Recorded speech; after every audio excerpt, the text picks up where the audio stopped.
और Hezbollah relax बिल्कुल नहीं करेंगे। इजराइल ने देखिए 48 आवर्स की इमरजेंसी घोषित कर दी है अपने देश में। इजराइल के नागरिक अलर्ट मोड पे हैं क्योंकि माना जा रहा है अगले 48 आवर्स में हिजबुल्लाह लगातार अटैक करता रहेगा इजराइल पर, क्योंकि इजराइल ने पहले एक बड़ा अटैक किया हिजबुल्लाह पर। और जो पिछले कुछ घंटों में हुआ है, अभी आपको बताऊंगा उसके बारे में। इससे ये बात पता लग जाती है कि जो ये पूरा रीजन है ना, ये जो रीजन आप देख रहे हैं इसको हम कहते हैं मिडल ईस्ट। बस एक दो बड़े इवेंट दूर है एक मेजर वॉर से। और इस टॉपिक पे आप देखोगे दर्जनों आर्टिकल्स पब्लिश किए जा रहे हैं भारत में, दुनिया भर में, कि इजराइल इस वक्त 48 आवर इमरजेंसी के अंडर है। हिजबुल्लाह ने अनाउंस कर दिया है कि लार्ज स्केल अटैक ये करने वाले हैं ऑल ओवर इजराइल। इजराइल की जो डिफेंस फोर्सेस हैं इन्होंने वीडियोस भी दिखानी स्टार्ट कर दी है कि देखिए हम पे आक्रमण हो रहा है, हम पे अटैक हो रहा है। बट यहाँ पे आप पूछोगे अचानक से संडे के दिन इनको हो क्या गया? मतलब सडनली ऐसे लग रहा था कि इजराइल और ईरान के बीच में होगा ना इशू, हिजबुल्लाह के साथ अचानक से क्या हो गया कि इमरजेंसी घोषित करनी पड़ी। समझाता हूं आपको बहुत ज्यादा सरल शब्दों में। नाउ अभी जो भी हुआ है ना, इसमें ईरान का कोई डायरेक्ट रिलेशन नहीं है। बाद में ईरान इन्वॉल्व हो सकता है मगर अभी ईरान इसमें इन्वॉल्व नहीं दिख रहा। हुआ यहाँ पर क्या कि इधर आप देख पाओगे ये इजराइल है। इजराइल के नॉर्थ में ये देश है लेबनान। लेबनान के यहाँ पर ये जो एरिया ना, यहाँ पे साउथ का जो इलाका है लेबनान का, यहाँ पे ग्रुप एक्टिव है हिजबुल्लाह के नाम से। हिजबुल्लाह देखिए इजराइल से वैसे ही नफरत करता था मगर इजराइल ने कुछ महीने पहले, एक्चुअली कुछ हफ्ते पहले, हिजबुल्लाह के एक बड़े कमांडर को मार दिया था लेबनान की कैपिटल को अटैक करते टाइम। और हिजबुल्लाह ने उस वक्त कहा था कि इस अटैक को ये लोग भूलेंगे नहीं, इस अटैक का ये लोग बदला लेंगे। और मैंने उस वक्त आप लोगों के लिए एक वीडियो भी अपलोड करी थी इस टॉपिक पर कि फुआद शोकर ये जो आतंकवादी है इसको इजराइल ने मार दिया था लेबनान में। ना इजराइल ने इसको क्यों मारा था? इजराइल ने यह कहा था कि इस आदमी ने ओवर द इयर्स इजराइल पर बहुत सारे अटैक्स प्लान किए हैं, ये मास्टरमाइंड होता है इन अटैक्स का। और रिसेंटली इसने एक अटैक करवाया इजराइल की एक फुटबॉल फील्ड पर जहां पर करीब 11-12 बच्चों की मौत हो गई थी। तो इजराइल ने फुआद शुक्र को करीब 3 हफ्तों पहले मरवा दिया और उसी वक्त हिजबुल्लाह ने कहा था कि हम इसका बदला लेंगे। ना इंटरेस्टिंग बात देखिए, यहाँ पे ना इजराइल आपको बिल्कुल ही अलग दिखेगा compare to other countries. Hezbollah ने कहा बदला लेंगे, हिजबुल्लाह उसके बाद चुप होकर बैठ गया। हिजबुल्लाह ने कुछ नहीं किया, ये लोग आराम से अपना कुछ प्लान वगैरह कर रहे थे। अचानक से क्या होता है कि आज संडे को इजराइल की मिलिट्री को कहीं से इंटेलिजेंस मिलती है कि हो सकता है, पॉसिबिलिटी है कि हिजबुल्लाह एक लार्ज स्केल अटैक करे इजराइल पर फुआद शुक्र के बदले के लिए। और इजराइल की इंटेलिजेंस को जैसे ही ये न्यूज मिली, मोसाद को जैसे ही ये न्यूज मिली, इन्होंने इजराइल की मिलिट्री को कह दिया कि देखिए प्री एम्प्टिव स्ट्राइक हमको करने होंगे।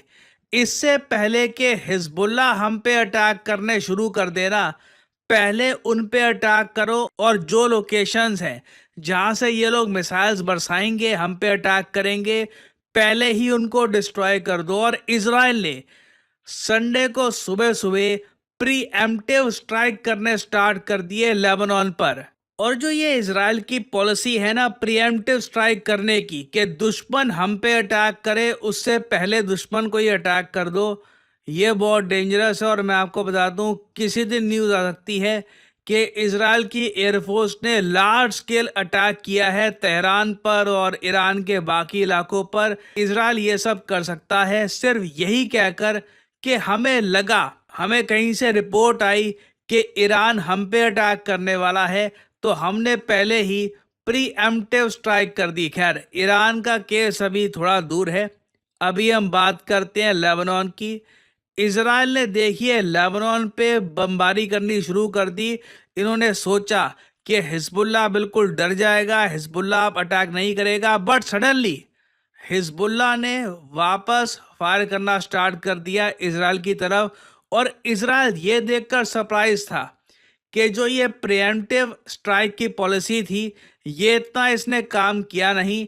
जो हिजबुल्लाह को अटैक करना था वो हिजबुल्लाह ने अटैक कर ही दिया। और यहाँ पे आप देख पाओगे ये इजराइल की डिफेंस फोर्स ने ये वीडियो करी है अपलोड। ये आपके सामने वीडियो है कि इजराइल ने कैसे हिजबुल्लाह पे सबसे पहले अटैक किया था संडे को।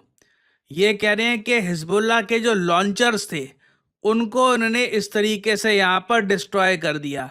बट उसके बाद हिजबुल्लाह ने वापस जब इजराइल पर अटैक किया है तो कई इजरायली घरों का ये यहाँ पर दृश्य था। आप देख पाओगे कई जो इनके बेसेस हैं, कई जो इनके सिविलियन घर हैं यहाँ पर, ये अंडर अटैक हैं। और इसलिए इजराइल ने 48 आवर्स की इमरजेंसी घोषित कर दी है। एक बार को आप ये भी कह सकते हैं इजराइल अगर ये प्रिएम्प्टिव स्ट्राइक ना करता तो क्या हिजबुल्लाह इतना ज़रा बड़ा अटैक करता इजराइल पर। देखिए जिस तरीके से इजराइल ने फवाद शुक्र को मारा था बिल्कुल लेबनान की कैपिटल बेरूत में, लग रहा है कि देखिए हिजबुल्लाह को एक बड़ा अटैक इजराइल पर करना ही था। और ये प्रिएम्प्टिव स्ट्राइक अगर इजराइल ना करता तो शायद ये हिजबुल्लाह का रिएक्शन थोड़ा सा कम होता, बट ओवरऑल हिजबुल्लाह को एक बड़ा अटैक इजराइल पर करना ही था। अब आप लोग यहाँ पे मुझसे सवाल पूछेंगे मगर फिर भी इजराइल में 48 आवर्स की इमरजेंसी घोषित हो चुकी है, ईरान अटैक करेगा नहीं करेगा इसको लेकर मिस्ट्री है, हिजबुल्लाह लगातार अटैक्स कर रहा है, तो इनका स्टॉक मार्केट तो क्रैश हो गया होगा ना। नहीं, ये देखिए मुझे बोलना पड़ेगा इजराइल में जो इन्वेस्टमेंट्स आज के समय हो रही है ना, दे आर शॉकिंग। पिछले कुछ महीनों में आप देखो जब से ये वॉर का ये शुरू हुआ है ना, ये डर शुरू हुआ है, इजराइल का स्टॉक मार्केट 60% भाग चुका है। आज भी आप देख लो अभी कोई इजराइल में डर नहीं है कि कुछ हो जाएगा या फिर कोई बड़ा अटैक हो जाएगा। इजराइल का स्टॉक मार्केट अभी भी 3.4% ऊपर है, इनके फ्यूचर्स भी भाग रहे हैं। तो इजराइल को देखिए काफ़ी कॉन्फिडेंस है कि हिजबुल्लाह चाहे जो भी बोल रहा हो, फवाद शुक्र को लेकर जितना भी इनको गुस्सा हो, जितना भी गम हो, ज़्यादा कुछ ये इजराइल के अगेंस्ट नहीं कर पाएंगे। इजराइल के जो मिसाइल डिफेंस सिस्टम है काफ़ी स्ट्रॉन्ग है।